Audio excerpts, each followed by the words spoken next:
welcome to Once Upon a Die. Hello and welcome to Once Upon a Die. I am delighted today to be welcoming an extremely veteran game designer who has a very, very exciting project coming out right about now at the time this goes out. And that is Mr. Rob Daviau, who is now of Restoration Games, as well as working for a multitude of other game publishers across his extremely varied and experienced career. Rob, thank you so much for coming and talking to me today. Well, thank you very much for having me. Yeah, it's weird now. I've been doing this 22 years, and suddenly I've had a long career. Like that, yes, I recognize that, but you just kind of do it one game at a time and don't pay attention to it until it all adds up. For sure. No, I can very much understand that. I would like to talk a little bit about sort of that history before we start going on to discussing the game of the moment. I was having a quick look at your bio, and it says there you have worked on over 80 published games, which is, extraordinary. Yeah, it might be higher now. I need to update my website. Well, I was going to say, because it says Fireball Island was upcoming, so it's a couple of... Yeah, no, the person, a friend of mine who does my website is also the IT person at a school and has had a very busy year with everyone going remote. So I can imagine. That's I need to nudge her and be like, yeah, we're like 2 years out of date on my website. Job that suddenly changed form very quickly, I would have thought. Yeah, it was sort of like this remote part-time, 3/4 time to 60 hours a week. For sure. Even over the summer. But anyway, yeah, it's hard to say how many games I've done because I wasn't actively counting at Hasbro. And then sometimes at Hasbro, you'd get something in from an inventor and do a light polish, or you do a major rewrite, or it would go into market like in Canada, but I didn't see it here. So I actually have no idea how many games I have put into print, but it's probably close to 100. And I've probably designed close to 200. I bet half the games that I've worked on to completion just never saw the light of day, sometimes for very good reasons. Yeah, for sure. It's one of those things, I guess, that in that kind of an industry, there's a lot of stuff goes out there and only some of it ever sees the light of day, which I think is just the nature of design and creation, really. But you started out, you've had a lot of stuff on your resume that is games that people who are not into board gaming would be extremely familiar with. You worked on variations of Risk, of Clue, or rather of Cluedo, for as my British audience would know it. You were the editor of Trivial Pursuit for almost a decade. Mm-hmm. These are all games that are extremely well known, and obviously you were working on variations and things like that. But what was that like, kind of coming into the industry with these titans of gaming existing there, and then coming in and working on those and developing different versions of those? Because that's got to be quite an interesting experience in and of itself, even as knowing that you're also designing things from scratch. Well, it was great. It was a wonderful way to learn how to be a game designer, and I was in a sort of a unique position that's hard. I don't know if it even exists anymore, given the way game companies have changed, where I was hired by Hasbro to work at the Parker Brothers location in 1998. And I walked in and, sort of was surrounded by other game designers and engineers and graphics people, and just sort of was in the middle of this large ecosystem where people I could learn from and people I could share ideas with. And then also, occasionally you would do a game from scratch or take a game from an inventor and make it better. So a lot of, and then working on brands like, can you make Clue a card game? Can you make Clue work with 2 players? These sorts of things.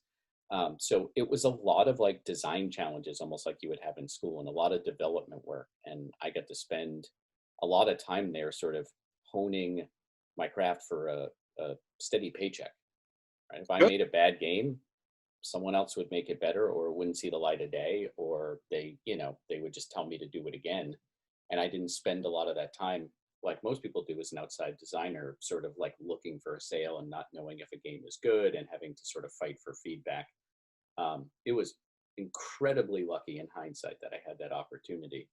I was very humbled when I started, and now when I think about these brands that I got to work on, because they're brands that have been around forever and games that I grew up with. And so like when you say like I worked on Clue games, I go, oh yeah, I redid Clue a few times and did a Clue. That's really cool.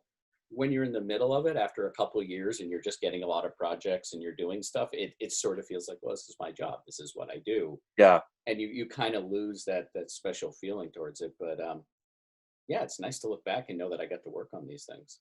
Yeah, I can imagine. I think Clue was actually one of the very first games I ever played when I was about 6, which I'm sure a lot of people can probably say the same thing, especially if once you move from basic card games into board gaming. Clue's very, very much part of that. A lot of people's history, I would think. So, yeah. We can call it Cluedo if you want to feel comfort. You know what? I kind of got into the board game industry when I came to Canada, and ever since I've been here, I've just been calling it Clue. So it's kind of automatic at this point.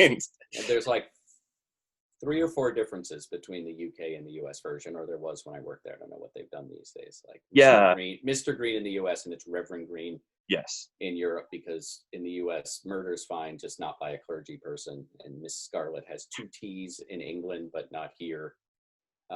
So there's just these weird little quirks. Yes, absolutely.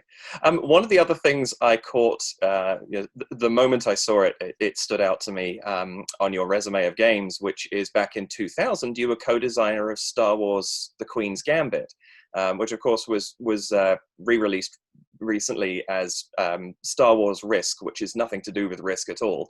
It's the remake of that in the original trilogy. But that was a game back in the day that focused on Naboo and the Episode 1 sort of battles, and you had this multiple events happening at once in the game.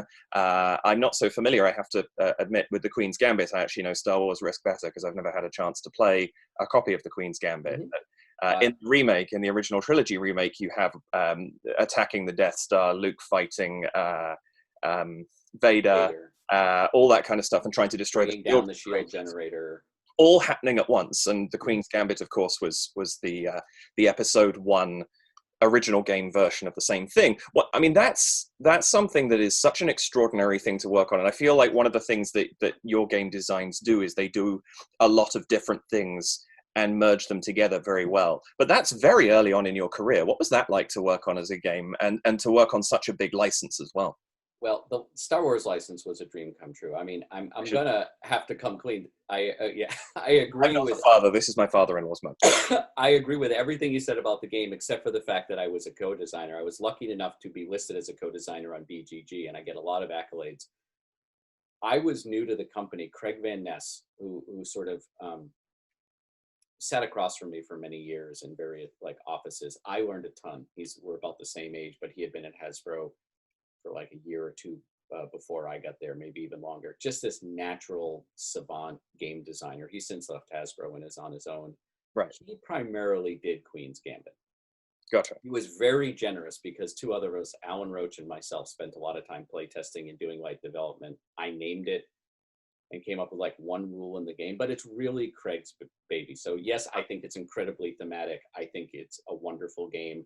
I just can't take credit for it in a way that people like to give me credit. I think Craig did such a good job of taking 3 or 4 different scenes that you see at the end of an action movie with all these things and making a system where they work together. Right. I did have the fortune. I had left Hasbro when they were doing Risk Star Wars. They call it Risk because anything where you fight is Risk. It Hasbro was like 5 years ago. Right. They hired me to do some light dev work on it. They just didn't have time to play test it. So I just played it and solo played it and tried to get the math to work out a little bit cleaner on the game. So I've had sort of like a chance to be involved with both of those games, but I don't feel comfortable taking credit for anything other than seeing this great idea and making sure that I could somehow help with it.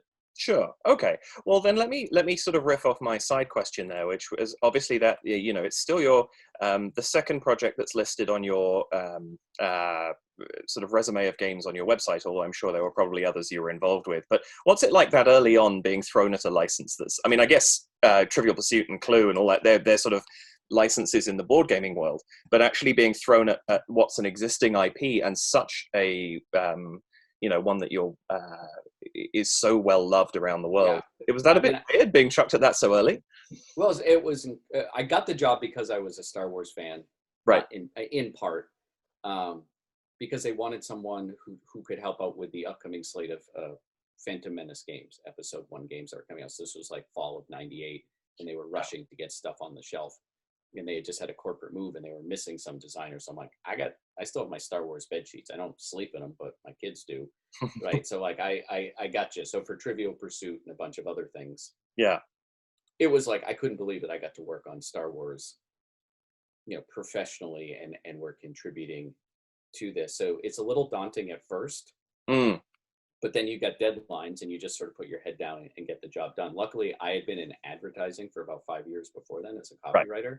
So I spent a lot of time working on other people's brands, which is like a license game. Like, you would go in, you would learn about their company, how they like to talk, the do's and don'ts, their audience, and then get people to buy something. So I could do the same thing with a license. Like, I know Star Wars, I know the heroes, I know the touch points. It felt very much like a natural extension of having a client in advertising to have a license or in game design. And I enjoy working on licensed games if I know and like the license. Yeah. Because most of the time, not every time, I can then use that to make a game where I already know, like, here's the good guys and the bad guys and the feel and the tone and some of the language. And you think of an idea, and you don't have to say, well, it's a good idea, but does it fit this game? You say, it's a good idea. No, it doesn't fit the license. Sure. I'm working on a licensed game right now, and there's some great ideas. And I said, no, that's not right. That didn't happen, or that doesn't take place in this world, and allows you to sort of edit quickly. Yeah. It does provide some roadblocks at some point. Because you're like, okay, I have this game and it's not working. Normally with a non-licensed game, you would just move it to a different direction. Yes. What if we get rid of this character? What if we make the world twice as big? What if we change the victory condition? And you sort of like, these are locked in. Yeah. I can't really change these. So now I'm in a position of taking a game that's not working and having to fix it. So every once in a while you run into a licensed game. I tried to do one a few years ago, and eventually was like, I can't. Like, there's just, I'm not the right person for this job. Sure. That's an interesting, I hadn't thought about that actually, but having kind of to a certain extent, your scoring or your victory kind of tied into what the license is all about.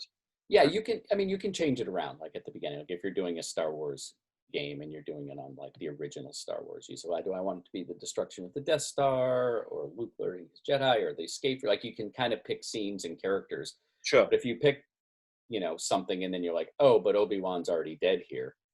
Right. Spoilers, everyone. It's 43 years old. Yeah.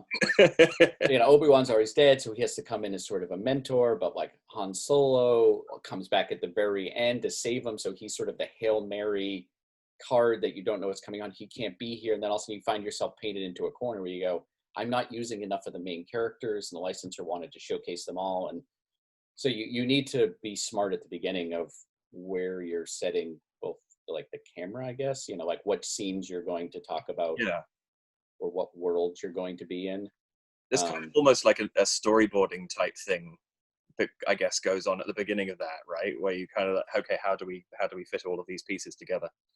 Yeah, you definitely have more freedom to just go wherever you want when you're starting a game from scratch. But I've always been trained because of Hasbro, and now it's hard to untrain that. Eventually this is a game on the shelf, and that game's going to cost money and be in a certain box size and have a certain audience. Mm-hmm. So I find myself thinking of that when I'm making it. I'm like, I could just add 3 more decks of cards and that would solve this problem. I said, yeah, but I just raised the price $10 and I didn't make the game $10 better. Yeah. So in my mind, I'm always like, I don't want to say a crass commercialist, but I realize at some point you make a game that won't sell, or it won't sell as well because some of your design decisions. And so, you always have these restrictions on what you're trying to do in a game, unless you're just making a game for you and your friends to play. And there's really no restrictions. As long as everyone knows the rules and everyone likes it, anything goes, right? Number of players, length of game. So there's always restrictions. For sure. We're going to jump forward in a minute to start talking about some of the things that have really changed the recent gaming world. But one question before that, and I'm just very curious about this one, just having seen the breadth of different variations of things that you've done and along the way, what would be your favorite iteration of one of those classic games that you played with, like a Risk or a Trivial Pursuit? That I worked on, or in general? Yeah. Well, actually both. At one point I had done more Risk games than anyone else. Obviously, I didn't do the originals from 1959, but I had done like 2 Star Wars and 2 Lord of the Rings and Risk 2210. And I do like Risk Legacy. That certainly kicked my career in a different direction, and I think is a fun little play on the Risk genre. I did a Clue DVD game, right, that I like, and Monopoly Tropical Tycoon, which had a DVD in it. I've heard Eric Summerer talk very fondly about that one. I haven't had a chance to see a copy yet, but yeah, I mean, there's a lot of complaints that are levied against Monopoly, and some of them are justified, and some of them are just gnashing of teeth that a game from the 1930s that's perfectly mediocre is still wildly popular. Yeah, and there's absolutely nothing wrong with liking it, and I think it's still an in for a lot of people, just because there's a whole generation of people that know it so well. Well, that's the thing, is people really rip on Monopoly, and I'm like, the game of life is a lot worse. Yeah, I would agree. I mean, that is a lot worse. Monopoly, you've got trading and you get negotiating, and I mean, it's got its flaws, and it's certainly, but the stuff it was doing in the 1930s was kind of revolutionary. But yeah, I like some of the stuff I actually did with DVDs in the middle of the decade. And I did a game that came out in 2002, 2001. That was the Game of Life card game. Good luck finding it. I really kind of like that one. Right. Yeah. Very cool. Very cool. Well, you mentioned where I'm jumping to during the course of that, which is Risk Legacy.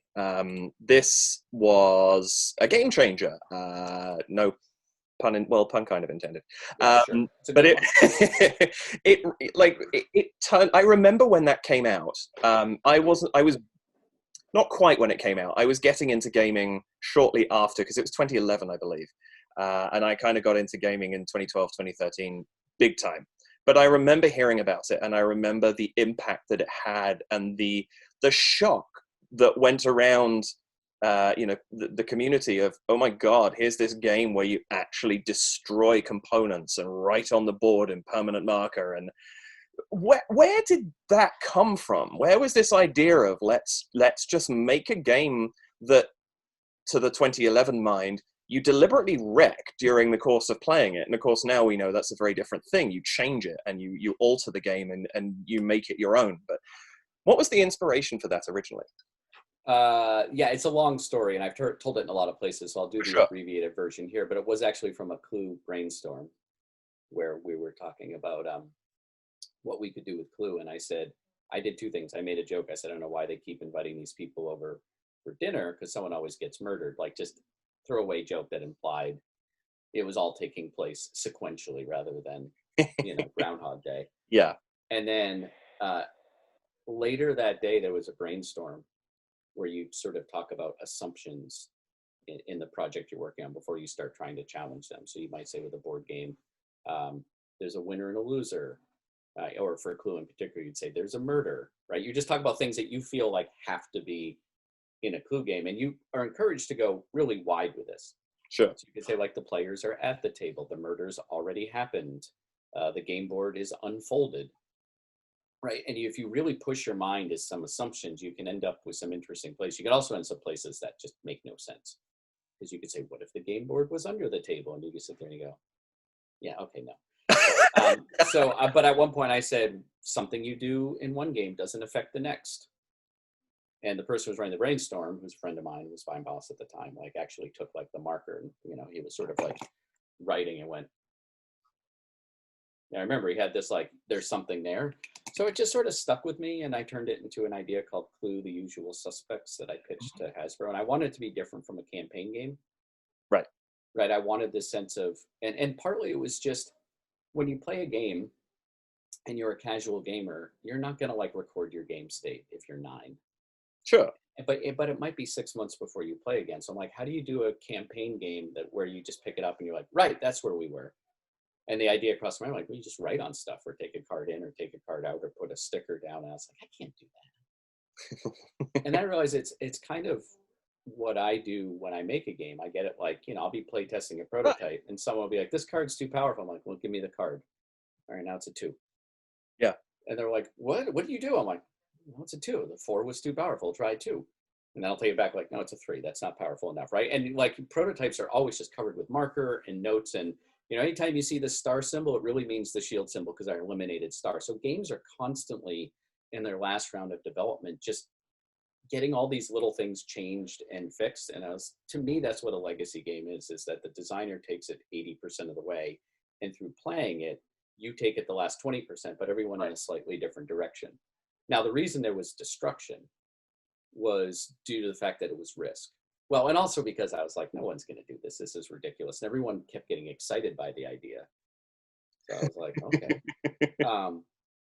Risk is very aggressive. It's very macho. It's very like in your face. And so the idea is, right, if I've got a card that you like and I go right in front of you, that felt very Risk. And so I think I leaned into that destruction thing at the beginning pretty hard. But most of the game is, putting a sticker, writing something down, picking in between games how they're going to change. The card destruction is actually a relatively small part of it, but it's the most dramatic. So it's what everyone talks about. And in some of my more recent legacy games, we just say, I've gone from, like I said, destroy, just remove, just banish. Like, I don't want to get into a discussion about whether you have to rip the card up or not. It's just like, I don't care what you do with it. Just don't use it in this game anymore. Yeah, it's out of that. It's just out of this game because, like, I don't care about ripping a card. I do it all the time. Like, that's a bad idea. And I just rip a card and move on. Sure. I mean, it's still sort of like can be painful. I get it. But I was like, I don't need to put people through this, this test. It's not Risk. It's, And I think as a designer as well, you get used to that concept. Like I play tested many times with Eric Lang, and in the middle of a session, he'll exactly what you've just been saying. He'll take a marker to something and change it, or he'll just take something out of the game. Only I think on 2 occasions have I been in the middle of a playtest with Eric and he's just stopped the game and said it's non-functional, we're done for today. Yeah. And the rest of the time he just changes it. And that's kind of the designer mindset, isn't it? This isn't working, let's shift it, let's make it work by doing something different. Yeah, and people do it, they don't admit it, but they're doing it with non-legacy games. You get a game and you're playing, you're like, I don't like this expansion, or let's leave this card out of the deck, I find it's overpowered, whoever gets it, or we've house ruled this power because like we think it's really confusing, so it scores like people are doing it all day long. Yeah. And so a legacy game is just a little bit of, oh, now we're giving you permission, here's your toolbox. Like we're overlapping where the designer's job stops and where the player's job starts in such a way that it gets into a middle. And in some cases, I'm saying you can play this 12 times. Yeah. Well, up till now, that's been the player's decision. And a lot of people like, hey, I'm going to decide how many times I play it. I'm like, how many times do you play games? Like once or twice, but it's my decision to play it once or twice. I could play it 10,000 times. Right. And so I'm taking part of their job and saying, no, you have 12, but you get part of my job. Which way do you want this card to go? So there's an overlap in responsibility that was kind of different. For sure. And I think that's the thing as well, is there's a lot of license with the player still to do what, they play the game the way they want to do. They also come with the outcome they want to do. And I'm going to do maybe 10 minutes at the end of this where I start whacking great big spoiler alerts on the screen. And we'll get to that when we get to that. But there's a Pandemic Season 1 moment where it just felt so right to destroy something. Because it's the one that everyone comes up to me at a convention and gets in my face about, with sort of most of the time mock anger. Sometimes it feels like genuine anger, like no one's actually like want to throwing hands at me like we're getting into a fight here. But there's a time when we want to say like, no, this is going in a way you didn't expect, and that's done. Yeah, for sure. So you came out with Risk Legacy, and I, as Rob's already said, there are other interviews out there. If you're listening to this and you haven't sort of seen the full story and the discussions about it, there's more places that talk about that. But then the next one was Pandemic, I think. It was. I was working on a game called Seafall earlier, but Pandemic sort of started after it and finished earlier because it was based on an existing game and 2 designers. Right. So that one came out in 2015. Right. And there's the division that I was sort of coming on to is you went into the next 2 that came along was Pandemic Legacy Season 1, which of course you worked on with Matt Leacock. And you're taking the Pandemic license, which again, you are not unfamiliar in any way with taking a license and doing something different with it. But you've also got Seafall coming, which was totally original. What were the differences in that experience of taking something that was known and something that was completely fresh, but kind of both linked by this legacy permanent change thing that you were working on? Was either one of them kind of more nerve-wracking or more difficult design experience? Seafall was a miserable experience from start to finish. Oh dear. Including how it was received, right? Like the whole thing was like the necessary. It hasn't had success. There are some people. I mean, I used to work at Snakes and Lattes. I worked there for years, and there was a group of the staff there who were really enjoying it and very much into their game. So it definitely has its fans, but it did not have the critical success that it did not have the critical success. And part of that was actually a coming after Pandemic Legacy, because I left Hasbro and I wanted to do like Risk, but a little more. And I kept thinking of legacy games as being very confrontational, very player versus player. And so Seafall was born out of Risk, but more, Right. And I think that was part of the problem, is I started the game too complex. I was already thinking about the end game when I was down in the core game. And a lot of what people would say is, the awkward second album or sophomore slump, when someone has like a critical first thing and then their second movie or book is always like a little weird. I remember sitting down with Seafall and, like a year after Risk had come out, and I left Hasbro and I said, why did people like it? What did I do? Like, I really had no idea of where to start. Sure. And so even though and I think part of the problem was I designed it for this one audience, and there are a number of people in that audience who have played it and liked it. I think it needed some cleaning up of the rules and some development work, and that's just a whole different story. But for that group, I think they really liked it. Unfortunately, a lot of people who played Pandemic and then saw this from the same designer, another legacy game, who I never designed the game for. Right. And so they bought it, and they were very vociferous in, I didn't want this. This is not the game I signed up for. And I was saying, no, this wasn't season 1.5 of Pandemic. This was a completely different genre with a completely different tone. So I think there was a whole bunch of stuff going on there. I was trying to do too much. It was very aggressive to do like a very complicated game, which I'd never really been able to do start to finish, and then put a legacy thing on it. I think it had the wrong audience. But the complete opposite was season 1 with Pandemic Legacy. Working with Matt was great. He had sort of blocked out the first game or two. Right. Like, I think this happens, and then this happens, and later that happens. And I'm like, oh, okay. But we really had to figure out the idea of, is this weeks? Is it months? What happens if you lose a game? Do you play it indefinitely? Do you always move on? How do we keep people who are winning to make the game harder and not make the people who are losing feel kicked in the teeth? Because in a competitive legacy game, you should give the players the tools. So if you're winning a lot, in theory, we can sort of bring you back, beat you up a little bit, and then, like there's this scrum, although even that has its problems. So we had some fundamental things to solve to bring a legacy game into a co-op system. But working with Matt, he's very organized, takes a lot of notes, very focused. And so I didn't want to let him down. And he didn't want to let me down. So we always did our homework, and we always kept stuff moving. And I remember getting to the end, not that we didn't get stuck or go in the wrong direction, that's game design, but I was like, that went smoothly. Right. And it seems pretty good. Both those things can't be true. It can't be quick and easy and good. And like, turns out it was. Yeah. Yeah. I'll say, I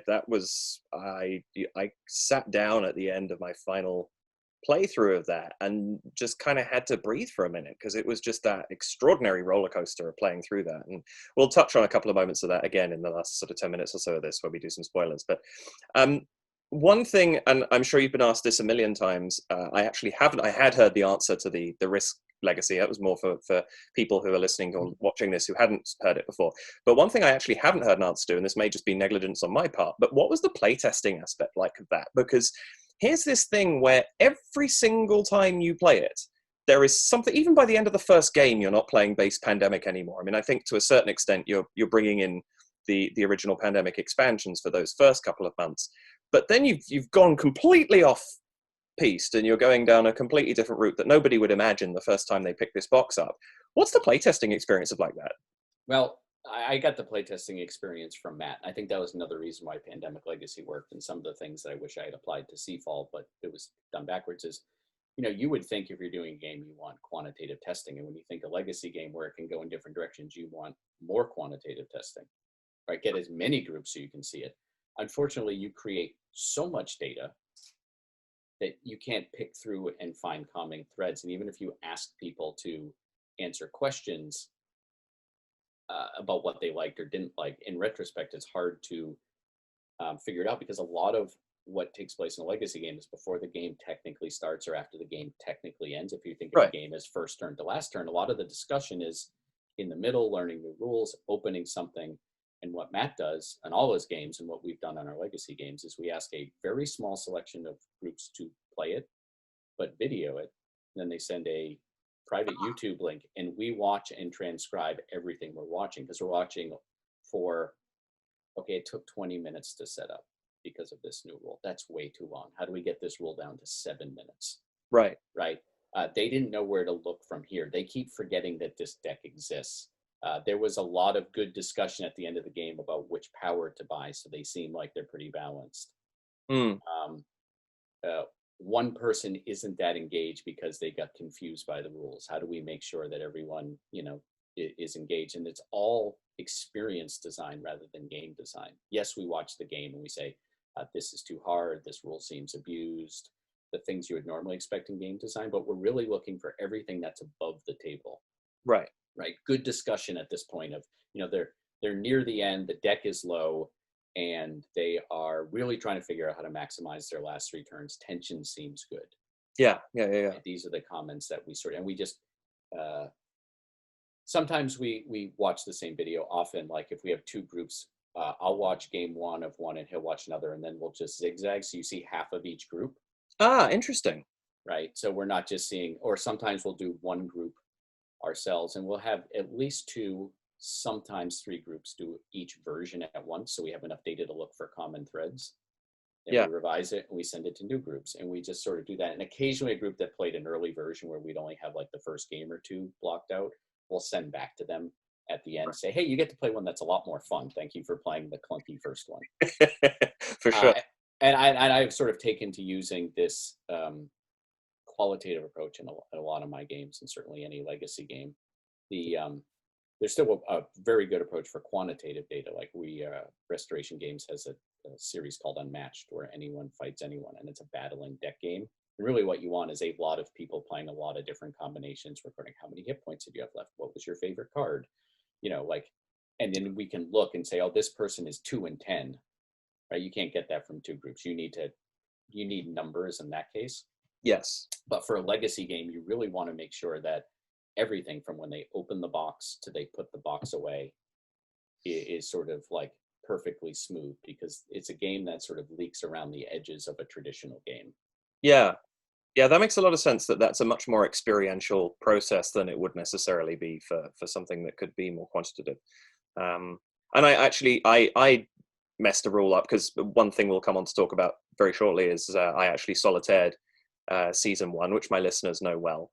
But I messed something up towards the end. Again, maybe talk about this more properly in the spoiler section. I mean, I kind of feel there's a certain statute of limitations that's passed, but I don't want to wreck it for anyone that hasn't played yet. Actually, it's selling quite well. It turns out when people are stuck home during a pandemic. Oh, that makes a great deal of sense, actually. They're playing Pandemic, so for a game that's 5 years old, and the sales are sort of slowly going down, but holding on more than I would expect, and they sort of went back up in 2020. So there are a lot of people finding it for the first time. Yeah. Well, in actual case, I will definitely not wreck anything in advance of the spoiler section, but there's a certain point towards the end where if you achieve multiple things across several games, you open one of the panels, and if you don't do it, you get help later.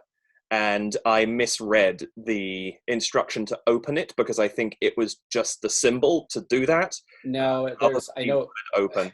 I know. Sorry, exactly I'm probably bringing up a bug. No, I know exactly what you're talking about. There's 2 things. One, I think in season 1, if we did a director's cut and we went back and changed something, that's a little clunky. Yeah. Because we don't tell you to prioritize something, so you may not.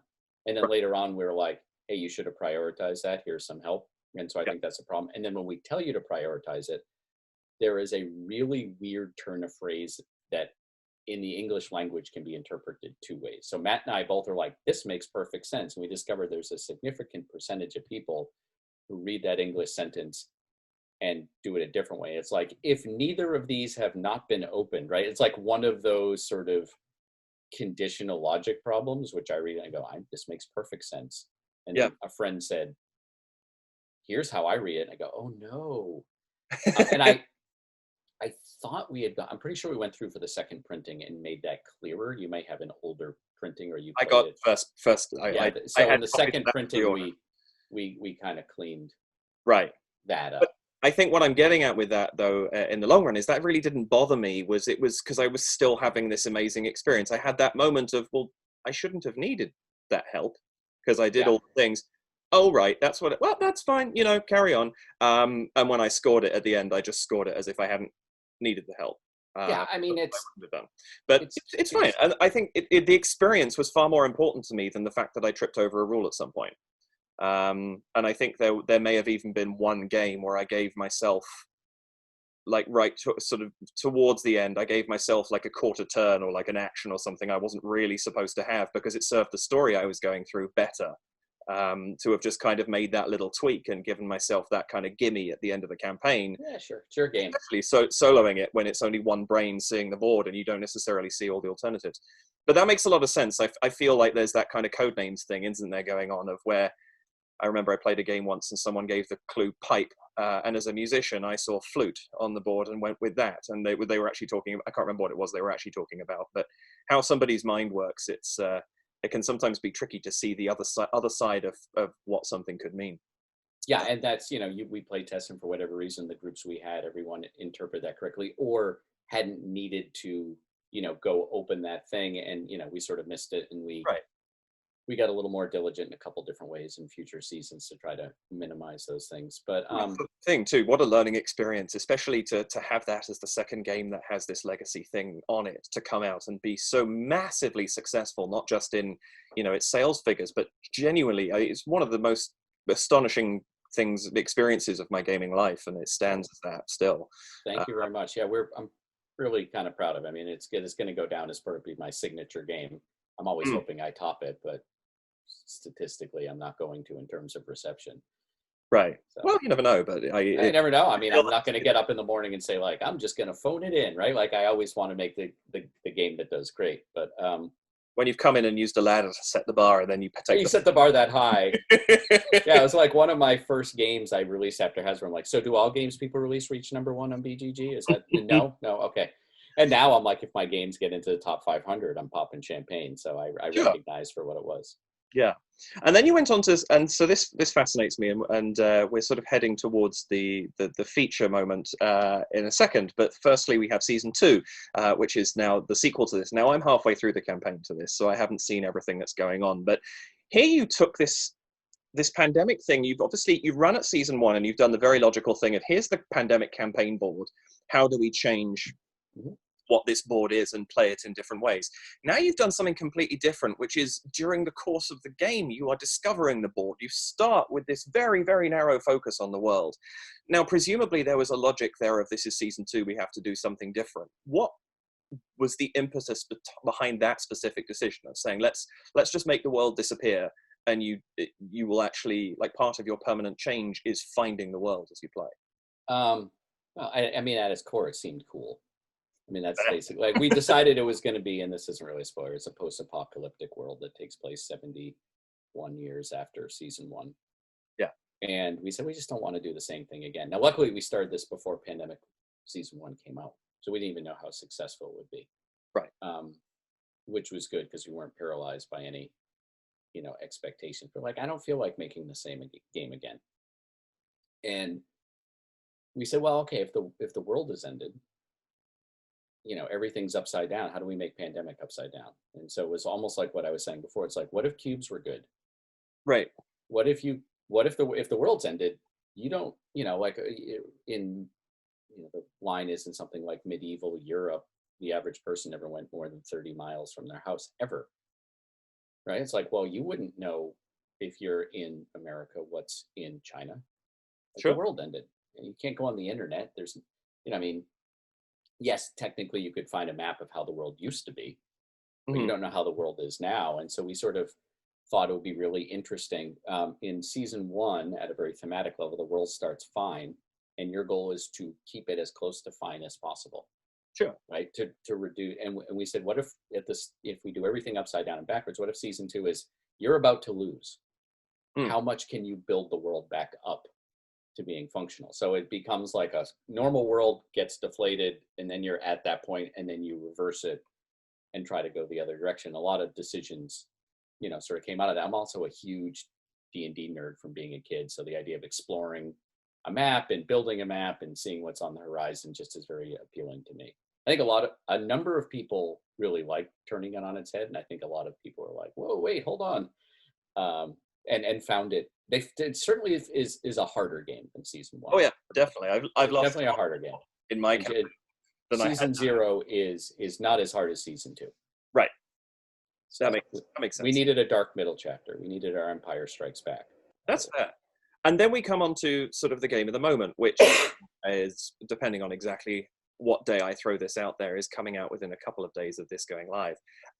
So I remember when season 2 came out, and I remember about a week after it came out, I saw someone on Twitter had discovered that thing where if you put the 4 different boxes together, you form the clock. On the 4 boxes. And I remember all this speculation of, oh my goodness, does that mean this is done? Is there not going to be any more Pandemic Legacy down the line? And I remember thinking, damn, I haven't even played season 2, and I'm going to be disappointed if that's the case. And everyone they're speculating season 3, and then you've come out with season 0. Yeah. And we're now going back from, Pandemic is, I guess, relatively contemporary world, and then 70 years on. And now we're jumping back to, I believe it's 1962. 1962, so we're going back 60 years. Right. And we're jumping into the Cold War, and we're jumping into a game where now I was looking at the images on Board Game Geek, and you can see in there that we're not adding cubes per se to the board. We're not throwing that disease out there. We're actually throwing out agents. Yeah. And now we're dealing with people as and this conflict in a way, rather than dealing with and I mean there's a degree of conflict in others, and we'll talk about that in a bit, but we're dealing with a much more direct kind of conflict scenario here. What was the mindset behind, okay, let's go back 60 years, let's make this again obviously completely different, and kind of this time the cubes are something else entirely? Yeah, we're about halfway through season 2. I mean, the fact is we did Pandemic Legacy, turned it over to the publisher, and she said, great, that's season 1. Start in the next one. We think this is going to be great. Wait, this is a series? Woo, I have a franchise. So we started on that. We said, okay, these take a long time to make, and each one is a little harder than the previous because we have more world building that's been established, and we have fewer, we've done some tricks.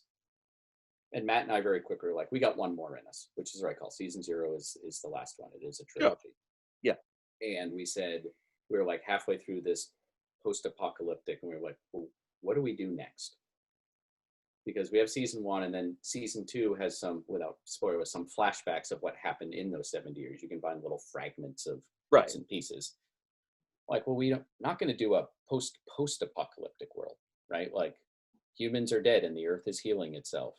The end, right? Like there's like no place to go, and so I forget who said it or how we got there. Like, let's do a prequel, like disco, 80s, rah cop movie, and then we're like spy thriller, and we're like, oh, a spy thriller would be cool. How about a Cold War? And we very quickly fell upon this Cold War, and we immediately had a few ideas, like what if you had passports, we had different aliases, and what if where season 1 you can go anywhere on the board.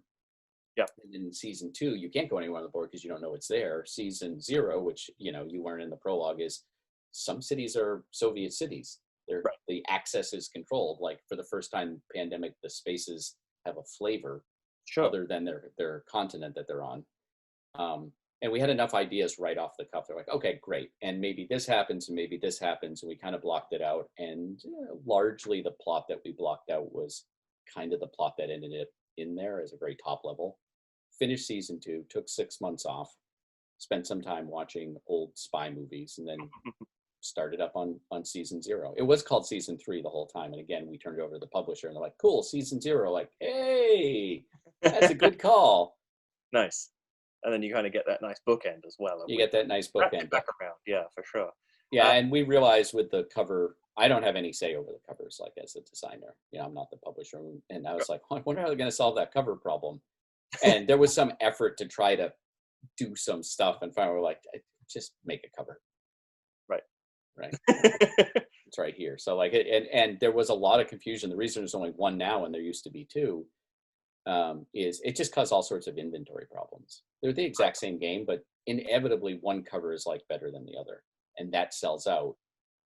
And it's like, well, we're not going to do a print run of just that one, just sell the other one. And then there's all sorts of logistics and inventory and having to explain that they're same game. So I think I remember that, yeah.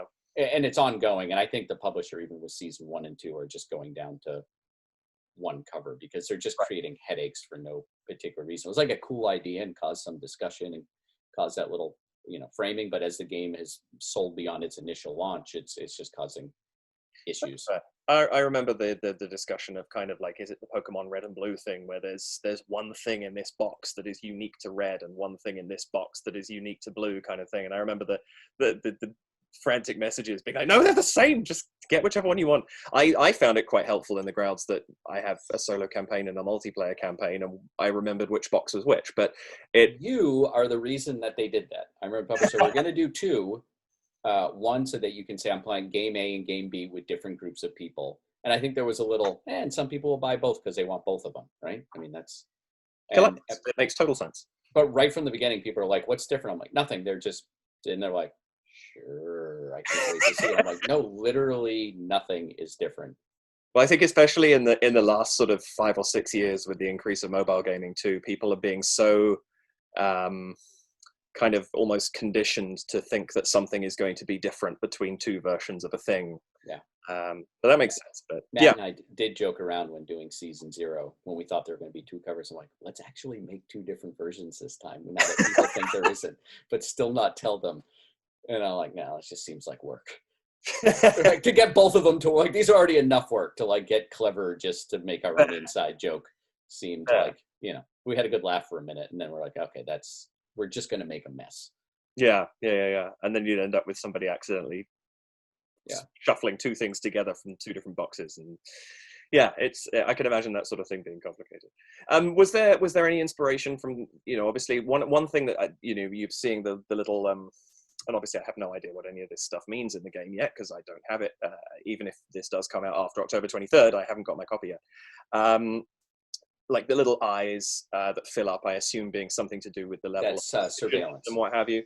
There was sort of in my mind when I saw it, and especially with the Soviet US kind of clash, you start to think about things like Twilight Struggle and games that kind of approach that similar sort of thematic matter. Was there any inspiration from any of those, or was this entirely just a run at it from? The inspiration was obviously history. Sure. Although this is not a documentary, and we make but mostly movies. All of our games have been inspired by movies or TV series. I mean, we look at other games as well, but the primary, since you're doing 12 episodes, we kind of think of them as comic books or TV series and use inspiration there. And the tone has changed for a while. In the middle of the development, really got into some nuance of like the KGB versus the GRU as 2 different sort of Soviet, agencies. Sure. And there was a little bit more nuance, and people very quickly got confused with the story. So then it got very James Bondy for a while, like almost with super lasers. And then we're like, no, that's too cartoony, right? Like these are supposed to be, summer blockbuster movies where the science and the history is like, oh, okay, you changed that for, the sake of the story. And so we've ended up somewhere in between. Like, I know that there are some people on BGG who are upset that saying that we've been a bit facile with painting the Soviets, as a bad guy. And it's a little bit of Americocentrism where I'm saying like, well, it was 60 years ago. The Soviet Union doesn't exist as a country anymore. This happened. There were biowarfare on both sides. So and people are like, oh, you're killing KGB. The KGB is, Soviets are the disease. So like, no, the agents at the beginning of the game are the complication, which Matt has done with Fall of Rome, with the Goths invading, and water is the disease. And so like in Cthulhu, it's been cultists. Yeah. So oftentimes there have been non-disease things that represent the threat, but well, and you're still telling the story from a perspective. Like ultimately, you're not playing God in these games. You're playing the head of the US agency, and so ultimately, you know, there is going to be a bad guy, and so whatever. Yeah, well, there's going to be an antagonist, is like we like to talk about. Yes. There's a protagonist and antagonist. But a lot of what we tried to do in season 0 is from the beginning painted as this is a murky gray area. Yeah. Right. You are doctors who are recruited by the CIA to investigate a Soviet biohazard. There's a lot of people, like every spy movie, where you find out like the mole is inside and it's actually, and we didn't, there's some stuff we had done in other seasons, but we wanted you right from the beginning to go, all right, what's going on here? Right. That's, as any good spy drama should be. Spy drama is entirely about that gray area. Right. It's entirely about that gray area. Just in black and white. And, and again, when we pushed it really where like you had no guideposts, people were like, I don't know what to do. So we had to kind of go back and do a little bit more of a 60-40 sort of, you're the protagonist, you're the heroes, try to save the world as best you can. Yeah, that makes total sense to me. We're screaming towards the end of our time much faster than I was expecting, just because there's so much to talk about. But one thing just before we hit the spoiler thing is, I know just before we started recording this, you mentioned that you had a couple of thoughts and queries about the fact that I had been soloing these. And obviously this is, I work with a solo audience here. So I'm curious to know what your questions are and what I can discuss taking it down. I was just curious. I think these games were, all of them in the series work very well as a solo experience because all information is public.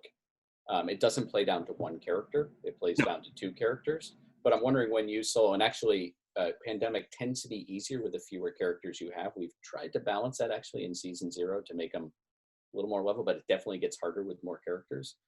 How many characters you play with? Do you do the bare minimum to keep your head like in the space of only juggling 2 different characters, or do you go like the full 4 to get a more robust experience? So when I ran it, I started off running with 2 characters. I just kind of, that's how I've always played Pandemic when I've played it. Maybe 3, but usually 2 when I'm playing the base Pandemic games solo. I actually increased so that I was running with 4. I think by my second game in March. And if anyone's watching and doesn't know anything about the Pandemic games, you can play up to 24. Each one's a month. You start in January. If you fail January, you get one more shot at January, and your next game is February. So there's your 24 games. So I think it was in my case 4 or 5 games in, I'd gone up to 4 characters, and I spent the rest of season 1 playing 4.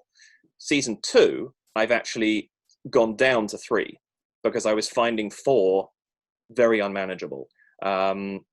Just because I think, as you've said, season 2 is harder, and I can attest to that, at least with my experience, especially also because I think in the same way that Rising Tide did for the Pandemic historical series, what season 2 has done is it has upended how you play the game so much that you also have to think about how to play it differently if you're a Pandemic veteran, which I am. And so I think that was a challenge, and I took it back down to 3 again, and I found 3 much more manageable than 4 for season 2. All right. Yeah, definitely, like for people who struggled with season 2 the most, I say 4-player, and they're like, oh yeah, like almost every time. And the other thing, and I like to tell people, is read all the words. I think a lot of people get really stymied in season 2 because they draw a card and they go, da, da, da, da, da, okay, we're going to, like they just sort of skim it. Yeah, there's a lot of nuance in season 2. That's, I think, we're kind of breaching into the spoiler section now. So I'm going to put a spoiler alert up on the screen right now. And if you're playing these things for the first time and you don't want any kind of spoilers, stop watching now. Come back and watch this once you've played through those games. But I think, and this is more a mechanics spoiler than anything else, but once you get to the point with your cards where you get the scratch cards in the player deck, and you're searching, and you're going to a city, and you're scrubbing off something on a card, and it says this, and some of them are more informative than anything, but there is a lot of nuance in what you actually draw on those, and how making sure that you have really read what's on those scratch cards, I think is like, I played a turn on from one, I think, when I searched it at one point, and then hang on a second and went back and checked, and realized I was about to play something wrong and fixed it. I forget what it was right now, but I just remember thinking, oh, I'm not moving on right. I need to rethink for a second and right. I mean, what season 2 does is it says the world is gone. Do you want to go into North America, South America, Europe, or Africa at the beginning? And Yeah. some of them are harder than others, so we're kind of guiding you in a Yeah. direction. But really, you can think one's impossible to start. Yes, I think it is. You start playing, and you're also you're learning about your characters, what is the past to them, but the future for us, the past 70 years. And so there's a little memo you get, which are all labeled with the years, right? Like this is 30 years after the fall and 51. And, the hope is that you're putting it together and trying to do a puzzle of what the world is and figuring out the notes, because in season 2, you don't play a hero. You don't play a leader. They're all gone at the beginning. You're like the maintenance officer who suddenly finds yourself like, I'm an every person. You're the hobbits who have to leave the Shire. Like, I don't know how to be a hero. And what we're hoping is that you search things and read things and start to go like, oh, I see. Okay, here's the clues that other people have left for us. Yeah. And a lot of it's in italicized text. And it really encourages you to go right here and do this. Like there's some stuff, I mean, we're in spoiler territories, but so I can say it. But to find that third haven, which is critical, you have to be in like one of two different cities, right, and do a search. And we tell you what those two cities are. Like we flat out give a clue. Like Haven 3 has been missing. We're sending people here to investigate it. Right. And it's an italicized text, and it looks like a memo. And people are like, "Well, I didn't read those." Right? I didn't find Haven 3 till June, and we lost every game. I'm like, "Oh no, okay." So like there was a lot of stuff that because you have to like sort of rediscover the world, and it very much has a mystery D&D put together some clues. Like I really think you need to go back to the beginning of the game. Like, okay, let me look again what the world was and what cards and cities I've searched. All right, that gives me a good idea of what I should do next. And just a lot of people didn't do that or were unaware they were supposed to do that. And I think that's what led to some of the frustration. I think the people who did do that were like, had a much easier time because they could follow the path. Yeah, I actually, one of the reasons I'm only halfway through was just because of life circumstances. I had to put it down for a little while because obviously, the campaigns are an investment, and I wanted to make sure I was giving them my due, especially because you only experienced them for the first time once. But when I picked it back up again, I went back and I reread all of the cards that I had tucked away. Mm-hmm. And it was really not that difficult to pick back up again because the information is all there, and because that world building, it's visual on the map, and it's literary in what you're discovering as you go along. I think that was very well managed. So, thank you. I really like season 2. I actually like the story it tells and the mechanisms better than season 1. I think it's a little less accessible to people, right? As a designer, when you're doing something for the second time, you forget that not everyone is spending hours a week discussing it in detail. They're just sitting down to play a game. So maybe a tick too difficult.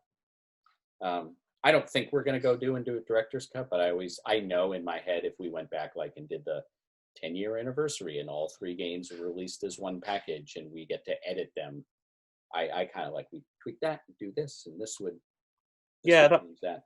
I can understand that sort of an approach to it. That makes a lot of sense. That's interesting. You answered one of my questions, which is which is your favorite of the 2 seasons? But well, I mean, season 1 jump started my career as a person and is successful. It sells more than season 2, which is the case with anything when you do a series. So I have a fondness for that. Season 2, I think I hate to compare myself to Star Wars for a variety of reasons, but Star Wars made more money. I think Empire Strikes Back is a better movie, and we really went into what became season 0 saying, okay, how do you land a trilogy? Because trilogies are tough. Right. There's so many good starts to a series, and the second one is maybe better or maybe okay, and then the third one falls apart. This one took twice as long to make as the others because we're like, okay, this is our last one. We can't, mess it up. So I really like season 0 because I feel like the mechanisms are interesting and it actually has the most variety as you play. People are going to have a wider range of experiences in season 0 than the other ones. Okay. Narratively and mechanically. I'm so intrigued. I can't wait for this to come out. I have my pre-orders in. The other thing, so obviously Now, I haven't finished season 2, so there may be stuff that's coming my way, but the reveals that came out through season 1, like you guys must have had so much fun crafting when things happen and things like that. Because I remember, there's a group I was watching play, and I was like, "Oh, you've got April next. I know what's coming up for you guys now." Yeah. And what? I guess what's your favorite reveal? Because now I'm assuming, and again, we're in the spoiler zone, so season spoilers coming right out the gate now. I'm assuming that the season 1 spoiler you're saying that everybody comes up and talks to you about is Sagittarius. Yeah, so basically the reveal of Zodiac, and you have a traitor working.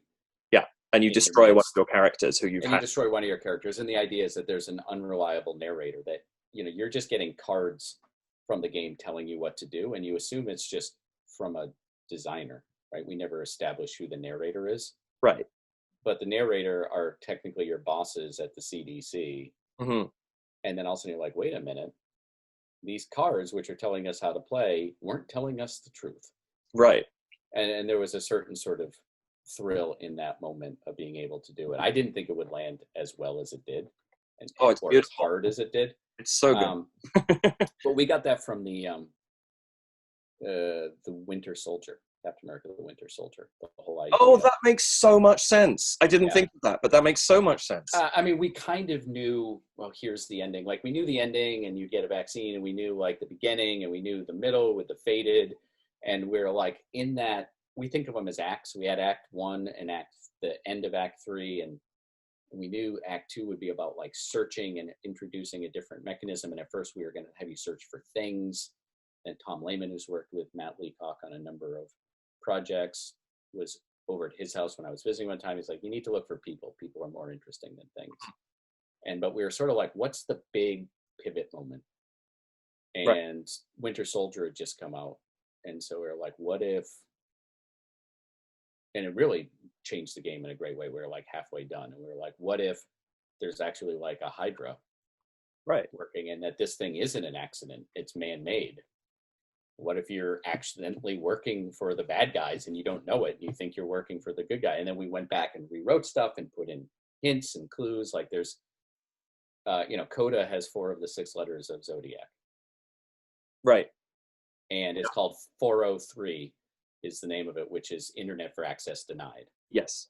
Right. So we just put in very like simple Easter eggs that the stuff is in there. And then it was just kind of from there, the whole story just bloomed out in both directions, and we redid, chunks of it and put it all together. Well, I love that logic, and I think this is what was so particularly effective was that logic of I've just spent, especially these last 3-4 games, building these army bases. Right. And now I have to turn around and go, well, they're bad now. How do I get them back out of my game again? I mean, we're kind of, what I try to do in all legacy games is obvious in retrospect. Right. Like, of course, when the paramilitary shows up and you've got like drones that are killing civilians and they're asking you to build army bases, yeah, that does seem kind of suspicious, right? And some people, even when they're playing, I notice they're like, oh, I'm sure this is going to end well, right? But they just don't quite see how it's coming. But the idea is that you have accidentally been the architect of the problem. You've been an unwitting dupe, and now you go rogue to fix your problem. Which, to be fair, would have been great for the spy thriller, but we had already kind of used that. So we had to find like a different way to do some of that stuff. But I think it also grows well there because those army bases come along in the game at exactly the point where you're like, oh, how do I deal with this? This is getting so blah. Mm-hmm. And they're the perfect solution. And so, of course, you're going to build a ton of them if you can. Right. That's what we do. Is like, here's an easy tool. Yeah. Which is great. But I was so fascinated because April came along in my solo, because I played solo before I played multiplayer, and I'm trucking on through, and for want of you obviously went with faded, but zombies come out of the box, and I don't think I conceived of a world where you could have surprised me more than you did. That's funny. They were a little more zombies on the nose when we started. And I was always a little like, there's a lot of zombie games. I don't know. And Matt was, more of a fan, but we were both on board, right? And we were going back. And then some early play testers, one in particular, friend of mine, was like, on video, when you talk about video, she was like, we lost her. Like, I hate zombie games. Yeah. I'm in my It's fourth flooded game. market so much as well. Right. So what we did is we went back and we kind of said, okay, how do we make them zombies for people who want a zombie game? Yeah. And how do we make them sick medical patients for people who don't? And actually, all the symptoms that are listed for them are rabies. Oh, I didn't realize that. Yeah, we're like, well, what's the? And then there was sometimes we in both more in season 1 and 2, we would talk to some immunologists or virologists and be like, could this work? Could that work? Could this, like the faded with the translucent skin and you can see viscera? And they're like, yeah, maybe. Right. And so like we looked at something and we put just enough summer blockbuster science in to justify it. Sure. So the idea is if you are horrific to look at and prone to incredible fits of violence and rage and sort of psychotic breaks, like, okay, that's plausible, especially something that, was spreading. And it also removed it from, luckily the real world situation of what a virus really looks like, which is you just go to the hospital and get sick and then some people get better and done. It had to be dramatically sci-fi to keep it a little bit lighter. Well, and I think the fact that saying it's having a resurgence this year, I think proves the fact that it's kind of that thing of something bad's happening. I want to kind of engage myself in something adjacent to it where I can feel like I'm beating it down. Yeah, I'm winning. I'm on top. It's not beating me. I'm beating it. And I feel that there is a nice power fantasy there because we all feel so helpless in some ways. You're up in Toronto. I'm in Massachusetts. Winter is coming. Right. And what limited interactions I have had with people is now measured in weeks for about 6 months. Yep. Right. And I have friends who are like turning their garage. They're buying space heaters and fans so they can open their garage and put some chairs out and blow hot air over everyone, but out of the garage, for the winter. And I'm like, how did we get here? I mean, to be fair, a big pandemic happens about every 100 to 150 years. So we got here because it always happens. We were due, but nevertheless, it doesn't mean you can't sit here and kind of go, where did the world go? Which makes a great deal of sense.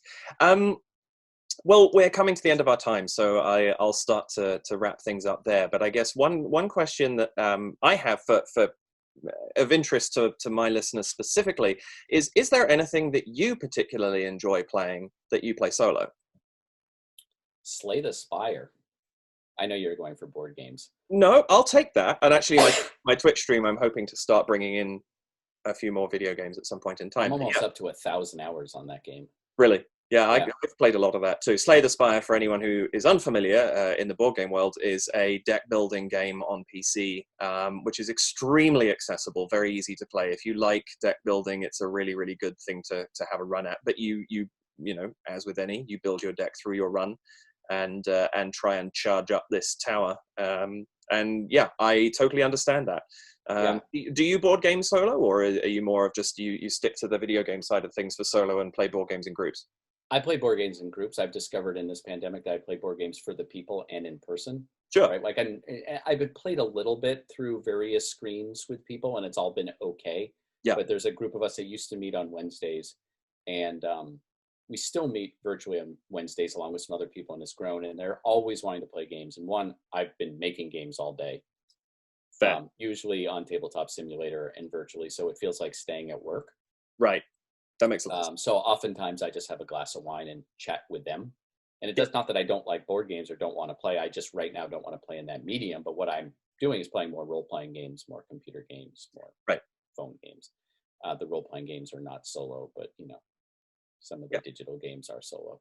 I did start Arkham Horror, the living card game, which I've been needing to play for years and is very good as a solo game. Yeah. I will admit, I don't know, it was early in pandemic. I don't know, my brain was just off. I really struggled with the rules of how to play.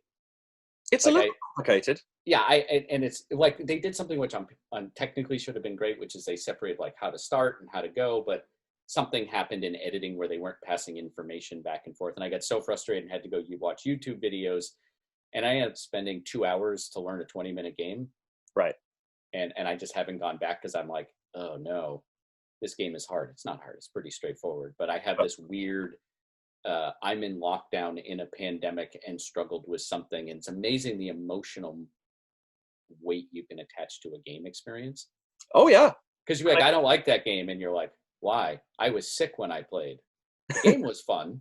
Yeah. You know, and you're like, okay, you're like, it's all. So I just thought the other day, I'm like, okay, it's getting cold again. I'm going to take it out, and I'll remember the rules now, or maybe I'll just get on a video chat with someone who knows how to play, and they can talk me through it. It turns out that just I get to 50, and I just can't sit down and digest a 32-page rule book like I used to. I can write them, but I can't like read them, and especially when you're not playing with someone and having the pieces out and things like that. But yeah, well, you don't necessarily catch that you're making a mistake. And it's same deal I was saying with Pandemic, like playing with one person, it's your brain doesn't necessarily see every single move, which is why I gave myself that gimme in the season 1 campaign. So I'm like, yeah, a friend of mine would have caught that if they were playing with me, that sort of thing. But if it made your game good, you're fine. You weren't cheating.